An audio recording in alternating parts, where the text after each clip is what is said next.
আমি এখন তোমাকে যে ইনফরমেশনটা দেবো সেটা শোনার পরে তোমার আফটারনুনটা আর গুড থাকবে না, ভেরি ব্যাড হয়ে যাবে। হ্যাঁ,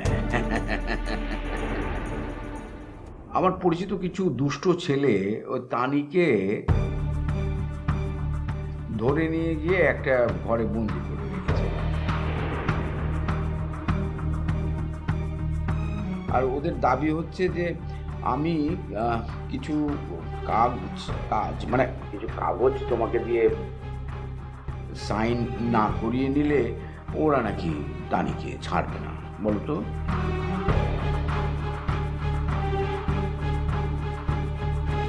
এটা শোনার পর তখন আমি বললাম যে শোনো, তানির যেন কোনো ক্ষতি না হয়, ও কিন্তু আমাদের লাবণীর বন্ধুর ছোট বোন, একদম খেয়াল রাখতে হবে। তো শোনার পরে ওরা বলল যে হ্যাঁ, ওনাকে বলে দেবেন যে লাবণীর সাথে কোনো যোগাযোগ যেন কিন্তু না করে। তা আমি তোমাকে বলছি কি, লাবণীর সাথে কোনো যোগাযোগ এর মধ্যে তুমি করবে না। ওকে ফোন করে তুমি বলে দাও যে তুমি ওর বিজনেস পার্টনার, লাইফ পার্টনার কোনোটাই হতে চাও না। একদম ওর মানে কল আর তুমি ধরবে না, ওকে এটা স্পষ্টভাবে বলে দাও। হ্যাঁ, তা নাহলে কিন্তু তাদের বিরাট ক্ষতি হয়ে যাবে। কি করতে হবে আমাকে? তোমাকে কিচ্ছু করতে হবে না, কষ্ট করে 1 ঘন্টার মধ্যে আমার অফিসে আসতে হবে।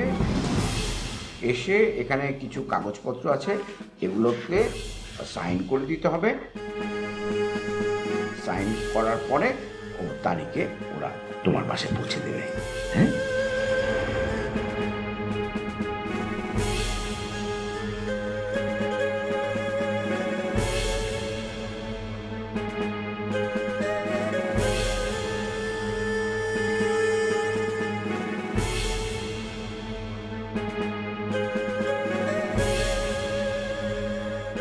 কি ব্যাপার, কে ফোন দিয়েছে?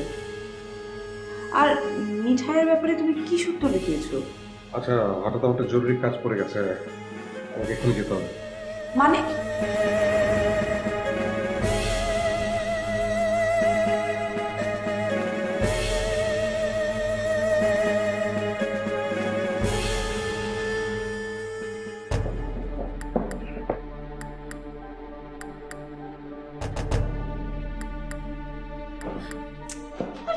শুরু করেছিস তখন থেকে? চুপ চুপ করে থাক, আস্তে। ভাই, আমরা কি এখান থেকে পালাবো? পালাবো না, এখানে ঢুকে বসে থাক।